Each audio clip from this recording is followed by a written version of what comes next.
नमस्कार, आर्या न्यूज देख रहे हैं आप और मैं आपके साथ अलका सिंह। बुलेटिन में आपका बहुत बहुत स्वागत है। रुख करते हैं खबरों का। केंद्रीय गृह मंत्री अमित शाह के एडिटेड वीडियो को लेकर रविवार को एफआईआर दर्ज की गई। इस वीडियो में बीजेपी नेता कथित तौर पर एससी, एसटी और ओबीसी के आरक्षण को खत्म करने की बात करते दिख रहे हैं। हालांकि फैक्ट चेक में ये वीडियो फेक साबित हुआ है। इस एडिटेड वीडियो को फैलाने के मामले में गृह मंत्रालय की शिकायत पर दिल्ली पुलिस ने एफआईआर दर्ज की है। सूत्रों के हवाले से मिली जानकारी के मुताबिक वीडियो को सोशल मीडिया पर शेयर करने वाले लोगों के खिलाफ पूरे देश भर में कार्रवाई हो सकती है। एफआईआर के मुताबिक अमित शाह के इस फेक वीडियो को फैलाने वाले सभी लोगों के खिलाफ केस किया गया है।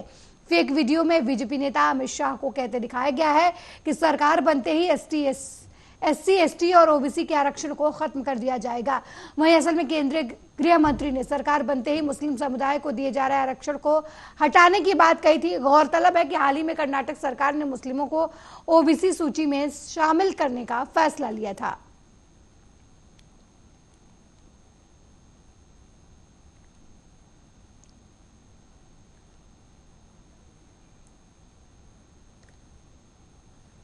वहीं लोकसभा के तीसरे चुनाव के लिए राजनीतिक दल रेस में है। सियासी पार्टियां लगातार चुनावी रैलियां कर रही हैं। इसी कड़ी में पीएम मोदी ने कर्नाटक में ताबड़तोड़ रैली की। पीएम मोदी बेलगावी, उत्तर कन्नड़, दावणगेरे और बेल्लारी में रैली को संबोधित किया। पीएम मोदी अपनी हर रैली को संबोधित करते हुए कांग्रेस पर जमकर बरसते नजर आए। पीएम मोदी ने इस दौरान कहा कि कर्नाटक सहित पूरे देश का एक इतिहास है जहां पर नवाब, सुल्तानों और बादशाहों ने आम लोगों पर जघन्य अपराध किए और अत्याचार किए। इन सुल्तानों ने हमारे मंदिर और तीर्थ का विनाश किया, लूटपाट की, लेकिन कांग्रेस के शहजादे उन्हें क्लीन चिट दे रहे हैं और हमारे राजाओं और महाराजाओं को अत्याचारी घोषित कर दिया। पीएम मोदी ने कहा कि देश को विभाजित करने का कांग्रेस का यह प्रयास खतरनाक है। फिर एक बार भाइयों और बहनों, आज जब भारत तेजी से आगे बढ़ रहा है तो कुछ देशों को, कुछ संस्थाओं को ये पसंद नहीं आता है। बहुत से लोग हैं वो यही चाहते हैं कि भारत कमजोर हो, सरकार कमजोर हो तो फिर खुद को जो फायदा उठाना है वो बड़ी आसानी से उठा सकते हैं। ऐसी कमजोर सरकार में ये लोग अपने हिसाब से जो भी काम निकलवाना होता है बेधड़क, बिना झिझक निकाल देते हैं। और ऐसे लोगों के लिए बहुत बड़ी चुनौती बन गई है। उनकी चिंता ये है कि ऐसी सरकार है जो झुकती नहीं है, ये ऐसी सरकार है जिसको कोई ताकत झुका नहीं सकता है। और आप में से जो लोग दिल्ली की लुटियन की दुनिया से परिचित हो उनको पता होगा कि 2014 के पहले दिल्ली की राजनीति के गलियारों में दलालों का जोर रहता था। होटलों के कमरे सालों साल के लिए दलालों के नाम पर बुक रहते थे।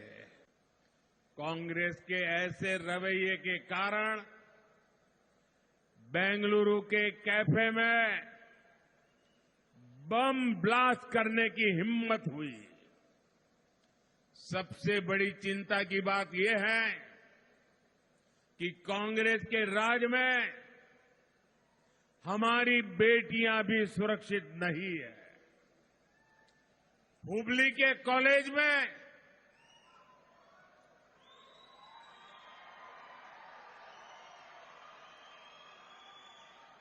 सरेआम एक नौजवान बेटी को चाकू के एक के बाद एक वार कर करके मौत के घाट उतार दिया गया। लेकिन कांग्रेस पार्टी इस प्रकार की प्रवृत्ति करने वालों के लिए डर का नामो निशान नहीं रहा है।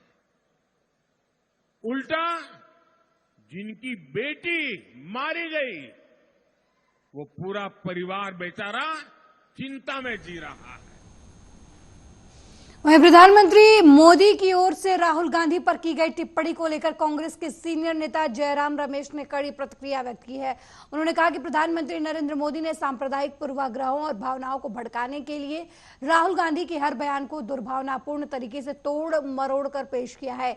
दरअसल पीएम नरेंद्र मोदी रविवार को कर्नाटक में एक चुनावी रैली में राहुल गांधी पर भारत में राजाओं और महाराजाओं का अपमान करने, लेकिन सुल्तानों और नवाबों, निजामों और बादशाहों की ओर से किए गए अत्याचारों पर चुप रहने का आरोप लगाया। मोदी ने राजाओं और महाराजाओं के शासन पर राहुल गांधी के हालिया बयानों का जिक्र करते हुए ये आरोप लगाए। दूसरी तरफ पीएम मोदी की टिप्पणी पर प्रतिक्रिया देते हुए कांग्रेस महासचिव जयराम रमेश ने कहा कि प्रधानमंत्री के भाषण शर्मनाक है और वो दयनीय होने से कहीं आगे निकल गए हैं। जयराम रमेश ने एक्स पर लिखा कि वो सांप्रदायिक पूर्वाग्रहों और भावनाओं को भड़काने, उकसाने और भड़काने के लिए दुर्भावनापूर्ण और शरारती तरीके से राहुल गांधी के हर बयान को तोड़ मरोड़ कर पेश करते हैं। उनका सत्ता से बाहर जाना जरूरी है और इसी बात के एहसास ने उन्हें और अधिक हताश कर दिया है। उनके चुनावी भाषण वास्तव में शर्मनाक हैं।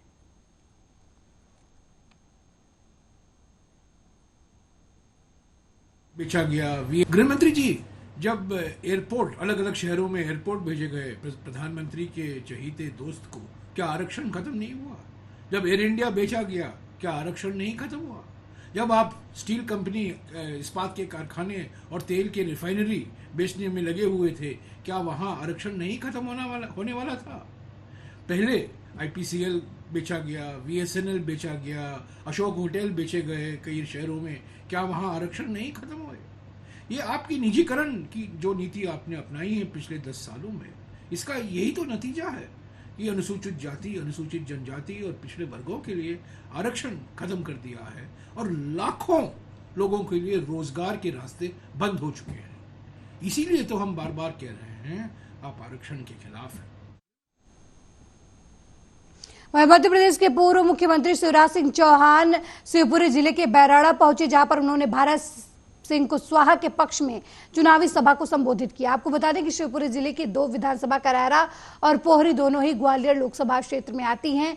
इन चुनावी सभा को संबोधित करते हुए शिवराज सिंह चौहान ने कहा कि महिलाओं का सशक्तिकरण करना ही उनके जीवन का मिशन है, इसलिए वो दिमाग में एक योजना लाडली बहना लेकर आए और तय कर दिया कि हर महीने बहनों के खातों में पैसे आएंगे। अब हर महीने बहनों के खातों में पैसे आ रहे हैं। पूर्व मुख्यमंत्री शिवराज सिंह चौहान ने कहा कि सरकार जनता की सेवा के लिए होती है और उनके लिए जनता की सेवा ही भगवान की सेवा है। जन कल्याण का काम करना भाजपा का लक्ष्य है। इसके लिए सरकार ने अलग अलग योजनाएं चला रखी हैं।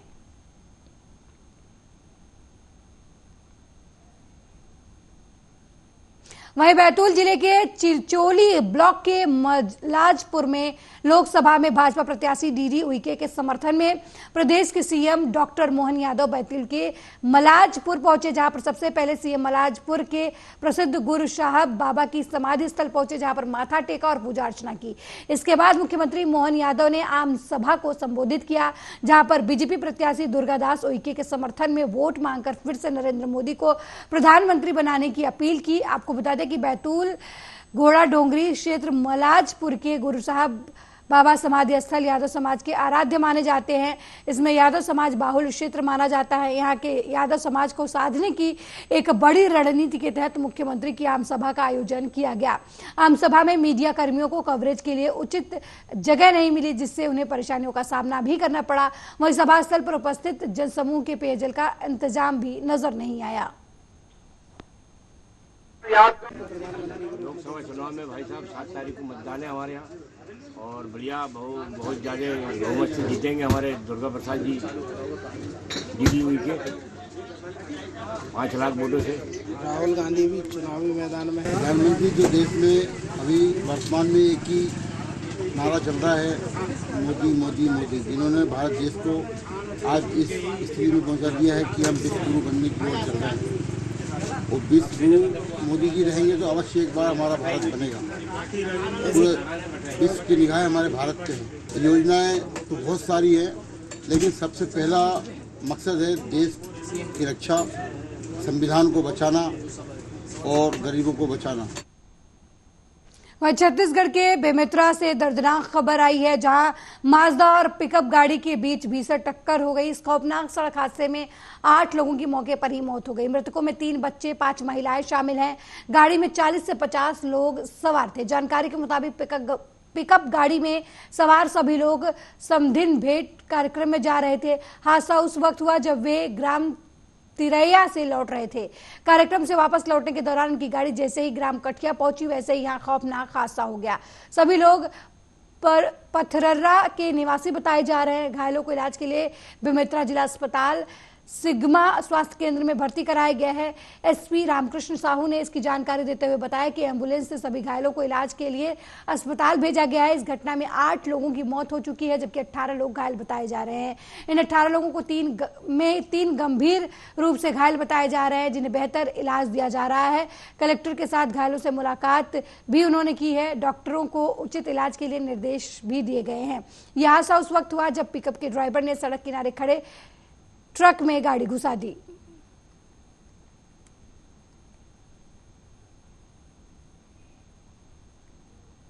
वहीं संभल में बिलारी के SP विधायक मोहम्मद फहीम के चाचा मोहम्मद उस्मान का माफिया प्रेम उजागर हो रहा है। विधायक के चाचा को माफिया सरगना अतीक और अशरफ की याद आई। अतीक अशरफ को याद करके वोट करने की अपील भी उन्होंने की। मुरादाबाद जिले के सेवहारा में अखिलेश यादव के लिए बनाए गए मंच से उन्होंने ये अपील की है। विधायक के चाचा के माफिया प्रेम का वीडियो जो है वो सोशल मीडिया पर वायरल हो रहा है।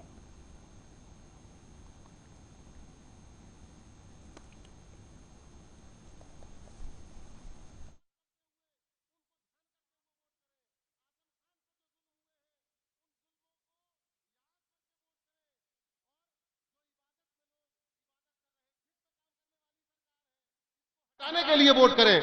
आप हित में काम करने वाली सरकार है, इसको हटाने के लिए वोट करें। आप सब लोग जो महिला पहलवानों को दिल्ली में घसीटा गया, उन घसीटने वालों को घसीटने के लिए वोट करें। जो मणिपुर में आया गया, उस पर जिन्होंने चुप्पी रखी सत्ता के लोगों ने, उनको पूरी तरह चुप कराने के लिए वोट करें। ये जो नाइंसाफी और जुल्म है, उसका जो बुलडोजर चलाया गया है, उस बुलडोजर को जो रोकने के लिए वोट करें। शाहबुद्दीन, अतीक, अशरफ, मुख्तार की याद करते हुए, उनको ध्यान करते हुए वोट करें। आजम खान पर जो जुल्म हुए हैं, उन जुल्मों को याद करके वोट करें। और जो इबादत में लोग इबादत कर रहे, हित में काम करने वाली। वहीं आगामी तीसरे चरण में 7 मई को होने वाले लोकसभा चुनाव को लेकर पुलिस प्रशासन ने पूरी तरीके से कमर कस ली है, जिसके लिए थाना किसनी पहुंचे आईजी जोन दीपक कुमार ने अपने अधीनस्थ पुलिस के आला अधिकारियों और पुलिसकर्मियों के साथ लोकसभा चुनाव को लेकर शांतिपूर्ण तरीके से कराए जाने को लेकर बैठक की, जिसमें उन्होंने पुलिसकर्मियों को कड़े निर्देश देते हुए कहा कि कोई भी व्यक्ति यदि चुनाव के समय गड़बड़ी करता हुआ पाया जाए तो उसके खिलाफ कड़ी से कड़ी कार्रवाई की जाए।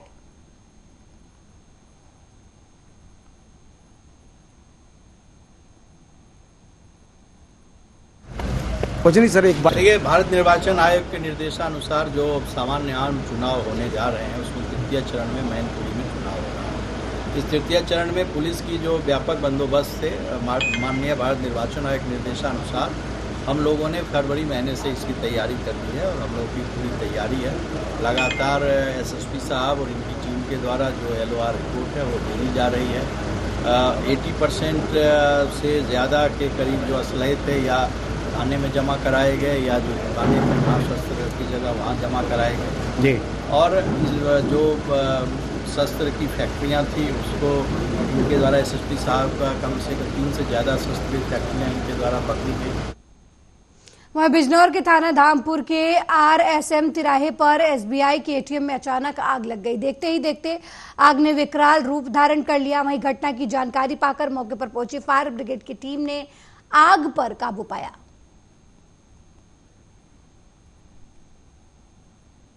केंद्रीय मंत्री अमेठी प्रत्याशी स्मृति ईरानी रामनगरी अयोध्या पहुंची। यहां पर उन्होंने रामलला और हनुमानगढ़ी दर्शन कर पूजन अर्चन किए। दर्शन पूजन के बाद मनीराम दास छावनी पहुंची, जहां पर राम मंदिर ट्रस्ट के अध्यक्ष महंत नृत्य गोपाल दास से उन्होंने मुलाकात की और उनका आशीर्वाद लिया। इस दौरान उन्होंने मीडिया से बातचीत करते हुए कहा कि धर्म और धैर्य, निष्ठा और नियम, पुरुषार्थ और पराक्रम की भूमि अयोध्या आने का मौका मिला, ये उनका सौभाग्य है। प्रभु के चरणों में संतों के सानिध्य में विजय पताका लहराते देखना जीवन का सबसे बड़ा पुण्य है। वो अपने आप को धन्य समझती हैं, भाग्यशाली समझती हैं। संतों का आशीर्वाद, संतों का स्नेह लेकर ना सिर्फ मनोबल बढ़ता है बल्कि पुनः पुण्य पथ पर चलने के लिए प्रेरणा भी मिल रही है। रामलला के चरणों में राष्ट्र के प्रति प्रगति, प्रधान सेवक के अच्छे स्वास्थ्य और भारत के वैभव की प्रार्थना कर हनुमान जी के दरबार में हाजिरी लगाई। हनुमान जी के जैसे ही सेवा भाव मन में मांगा। ये आशीर्वाद स्मृति ईरानी ने कहा कि उन्होंने भगवान हनुमान से मांगा है। रामलला की करुणा आज हर माँ को छू रही है। राम भक्तों के सबसे बड़े सौभाग्य की बात है कि हम प्रभु को इस भव्य मंदिर में आराध्य के रूप में देख पा रहे हैं। ये बात स्मृति ईरानी ने की। बता दें कि नामांकन के पहले उन्होंने रामनगरी में दर्शन पूजन कर संतों से आशीर्वाद लिया। फिर उसके बाद मनीराम दास छावनी में अमेठी के लिए रवाना हुई।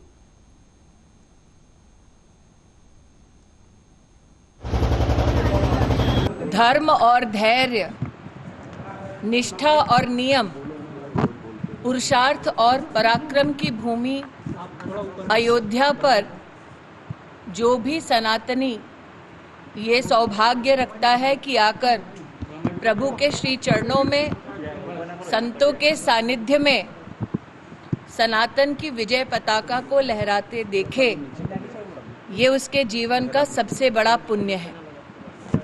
आज मैं अपने आप को भाग्यशाली समझती हूँ कि एक ऐसे युग में जन्मी जिसने हमारे लाला को टेंट से भव्य मंदिर में भव्य समारोह में प्रतिष्ठित होते देखा।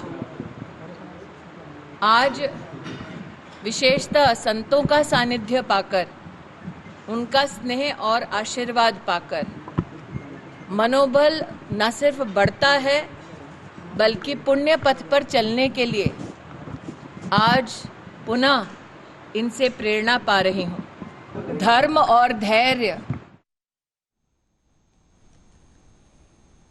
रायबरेली में देर रात अलग अलग थाना क्षेत्रों में भीषण सड़क हादसे में अज्ञात वाहन की टक्कर से 3 लोगों की दर्दनाक मौत हो गई, जिसमें एक की हालत गंभीर भी बताई जा रही है। मामला भदोकर थाना क्षेत्र के कजमालपुर गांव के पास का बताया जा रहा है, जहां अज्ञात वाहन ने बाइक सवार 2 सगे भाइयों रामनिवास, राज बहादुर और राम स्वरूप गुरु गुज्जरपुर थाना जगतपुर समेत 3 लोगों को जोरदार टक्कर मार दी, जिसमें रामनिवास और राज बहादुर की मौके पर ही दर्दनाक मौत हो गई। वहीं राम स्वरूप को गंभीर हालत में लखनऊ ट्रॉमा सेंटर रेफर कर दिया गया। दूसरा मामला खीरो थाना क्षेत्र के अंतर्गत सैम्बैसी गांव के पास का बताया जा रहा है, जहां अज्ञात वाहन ने बाइक सवारी के युवक और महिला को जोरदार टक्कर मार दी, जिसमें युवक की मौके पर ही दर्दनाक मौत हो गई। मृतक युवक की पहचान जय कुमार मिश्रा के तौर पर हुई है, जो गोविंदपुर थाना लालगंज का रहने वाला बताया जा रहा है। इन सभी तीनों शवों को पुलिस ने कब्जे में लेकर पोस्टमार्टम के लिए भेज दिया है और अज्ञात वाहन चालक की तलाश शुरू कर दी है।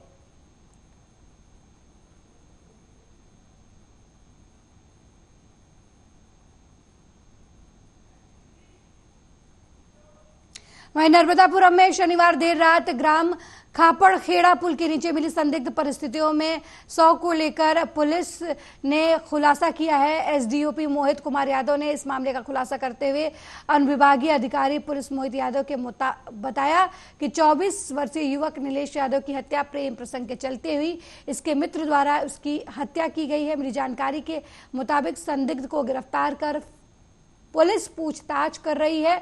जल्दी इस पूरे मामले का अनावरण पुलिस की तरफ से किया जाएगा। अभी कल रात्रि को लगभग 8 से 10 के बीच एक सूचना मिली कि खापड़खेड़ा के पुल के नीचे एक व्यक्ति है जो मृत अवस्था में पड़ा हुआ है। उस संबंध में जब पुलिस वहां पर गई तो वहां पर जांच किया, तस्दीक किया तो पता चला कि जो मृतक है उसका नाम नीलेश यादव है और वो 24 वर्ष का है, रहने वाला वो हथवास का है। और इसके तारतम्य में ये पता किया गया कि उसका मृतक उसको किसने मारा, उस संबंध में कुछ संदेहियों को बुलाया गया है और उनसे पूछताछ की जाएगी। सर प्राथमिक दृष्टया क्या सामने आ रहा है सर? प्राथमिक दृष्टया जो ये समझ में आ रहा है कि प्रेम से रिलेटेड मैटर है और प्रेम संबंध से रिलेटेड उसका हत्या की गई है और जो संदेही है उनको उठाया गया है, पूछताछ की जा रही है, जल्दी उसका। रविवार रात मंदसौर शहर में गोलीबारी की घटना हुई। शहर के शिवानी नदी किनारे सुनसान जगह पर बाइक सवार 2 बदमाशों ने एक युवक को गोली मार दी और मौके से फरार हो गए। परिजन घायल युवक को उपचार के लिए जिला अस्पताल लेकर आए। वहीं शहर कोतवाली थाना पुलिस ने मामले की जांच शुरू की है। घटनाक्रम रविवार देर रात का है। मंदसौर शहर कोतवाली थाना क्षेत्र के पशुपतिनाथ मंदिर के शिवना किनारे कोट के सुनसान मार्ग पर इरफान खान नाम के युवक के पास बाइक सवार 2 लोग आए और उन्होंने पशुपतिनाथ मंदिर का रास्ता पूछा। बदमाश रास्ता पूछने के बहाने युवक के पास पहुंचे और मौका पाकर युवक पर बंदूक से हमला कर दिया। हमले के बाद बदमाश तुरंत मौके से फरार हो गए। बंदूक की गोली लगने से युवक के पीठ में गोली लगी है। आपको बता दें कि युवक के परिजन और मित्र उसे तुरंत जिला अस्पताल लेकर पहुंचे। सूचना के बाद शहर थाना पुलिस टीम और नगर पुलिस अधीक्षक सतनाम सिंह जिला अस्पताल पहुंचे और प्रारंभिक जानकारी के मुताबिक पुलिस ने बताया कि फिलहाल युवक का उपचार चल रहा है। वहीं घटना की असल वजह का पता लगाया जा रहा है। पुलिस सीसीटीवी सहित अन्य माध्यमों से बदमाशों की तलाश कर रही है।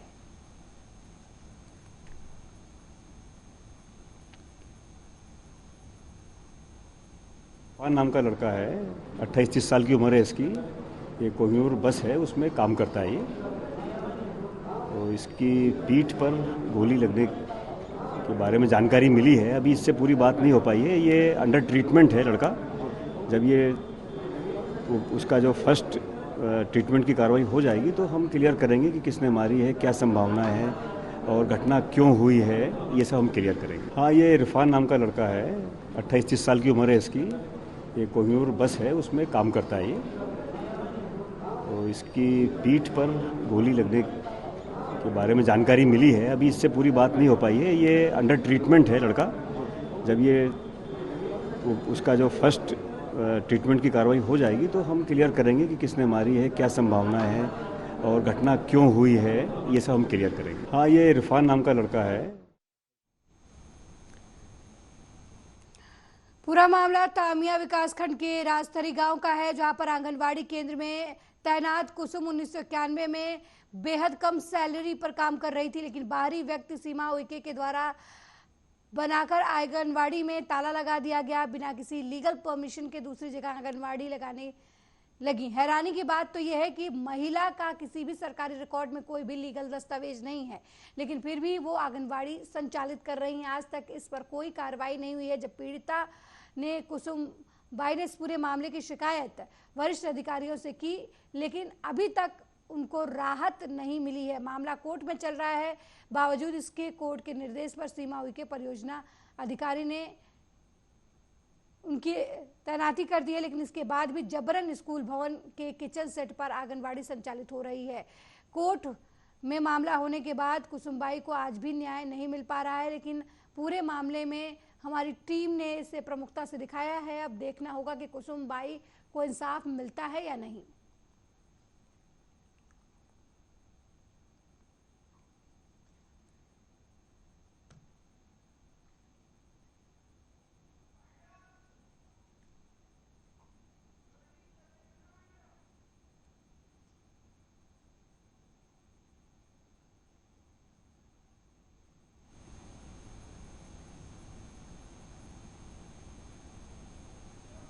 तो बिना परमिशन के एक महिला आंगनबाड़ी संचालित कर रही है, जबकि पीड़िता जगह जगह न्याय के चक्कर के लिए कोर्ट जा रही है, कभी अधिकारियों के दरवाजे पर गुहार लगा रही है, लेकिन अभी तक महिला की पीड़ा किसी की तरफ से नहीं सुनी गई है। हमने इस खबर को प्रमुखता से दिखाया है। अब देखना यह होगा कि जो प्रशासनिक और जिम्मेदार अधिकारी हैं वो इस मामले को कब संज्ञान में लेते हैं, कब इस पर कार्रवाई की जाती है।